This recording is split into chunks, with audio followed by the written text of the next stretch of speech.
Hello guys, आज मैं आपके साथ में शेयर करने वाली हूँ कुछ न्यू तो बता रही हूँ कि न्यू क्या है। तो न्यू ये है कि मैं आपको ब्रश के बारे में जानकारी देने वाली हूँ कि हमारे वैनिटी में कौन से ब्रश बहुत ज़्यादा इम्पोर्टेंट हैं जो हमें मेन ब्रश लेने चाहिए। तो उसी के बारे में आपको जानकारी देने जा रही हूँ। तो इससे पहले मैं कहती हूँ कि मेरी वीडियो को लाइक ज़रूर करें, साथ में चैनल को करें सब्सक्राइब और बेल आइकन को प्रेस करना ना भूलें ताकि मेरी जो वीडियो है उसका नोटिफिकेशन आप तक आ जाए। तो चलते हैं। सबसे जो मेन यानी कि आई मेकअप के लिए जो मेन इंपॉर्टेंट ब्रश होते हैं वो बहुत ज़्यादा इंपॉर्टेंट होते हैं। वो कौन कौन से होते हैं तो उसके लिए मैं आपको जानकारी देने जा रही हूँ। तो चलते हैं कि हम ब्रश के साइड में। तो मैं सबसे पहले बताऊंगी आपको इसके बारे में। तो ये है आइस आइस का जो न्यूट्रलाइजर होता है, यानी कि अगर प्रॉब्लम है हमारी आइस पे तो उसको हाइड्स करने के लिए हमें न्यूट्रलाइजर यूज़ करना पड़ता है। तो ये न्यूट्रलाइजर भी के लिए भी यूज़ कर सकते हैं और फाउंडेशन के लिए भी यूज़ कर सकते हैं। तो इसको यूज़ करेंगे, ठीक है ना। डैब डैब करके हमें आइस पे अप्लाई करना है। तो ये ब्रश कुछ इस टाइप का होता है। और उसके बाद में ये जो मैंने आपको बताया ना कि फाउंडेशन के लिए भी हम इसको यूज़ कर सकते हैं। उसके बाद में मैं बताऊंगी ब्यूटी ब्लेंडर। तो ये आइस ब्यूटी ब्लेंडर है, ठीक है ना। तो ब्यूटी ब्लेंडर इसको डैप टैप करके देखिए, इसको हमें पहले सबसे गीला करना होता है, उसके बाद में अच्छे से इसको हमने ड्राई करना होता है। उसके बाद में ये हमारा आ गया है, इसको हम बोलते हैं जैसे कि क्रीज कट टाइप का जो ब्रश होता है ना, ये उस टाइप का ब्रश होता है। तो इससे हमने क्या करना है, क्रीज कट करना होता है।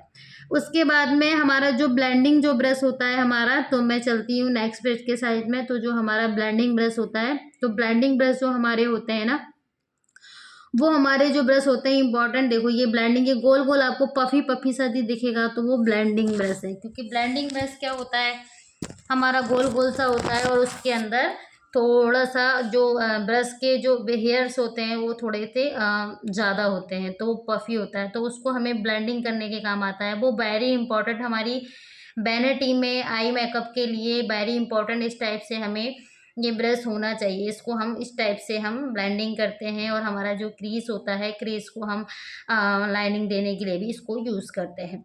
उसके बाद में एक ये ब्रश आता है, जैसे कि हमें कलर देना होता है, जैसे कि यार ब्रश का कलर देना है तो कलर भी इससे हम दे सकते हैं। ये भी हमारा यानी कि ये भी हमारा आइस मेकअप के लिए ब्रश है। तो इसको भी हम अच्छे से ब्लेंडिंग करके हम इससे ब्लेंड कर सकते हैं। और ब्लेंड करने के बाद में और हम अपनी आइस पे जो कलर्स वगैरह देना, ऐसा होता है ना, क्योंकि हमें जो ब्रश होता है हमारा इंपॉर्टेंट होता है। हमारे 3 ब्रश होते हैं, हमारे जो ब्लेंडिंग होते हैं। ये देखिए, ये भी मेरा ब्लेंडिंग ब्रश है, यानी कि ब्लेंडिंग ब्रश 3 है, ठीक है ना।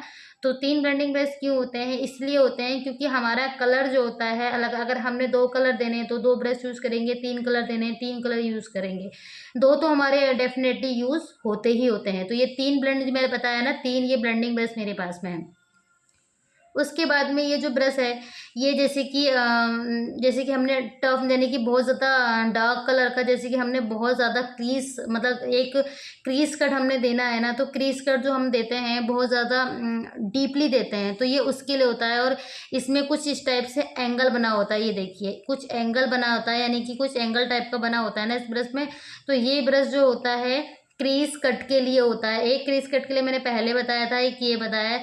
तो क्रीज कट के लिए जो पहला ब्रश है वो, उसको भी हम टीप के लिए यूज़ करते हैं। ये हमारा होता है लाइनर ब्रश, जो मैंने आपको बताया। तो ये मेरे 5 ब्रश हैं, ये 5-6 ब्रश मेरे हैं और एक ये ब्यूटी ब्लेंडर है। तो ये हमारी वैनिटी में होने बहुत इंपॉर्टेंट है। तो मिलते हैं फ्रेंड्स नेक्स्ट वीडियो के साथ।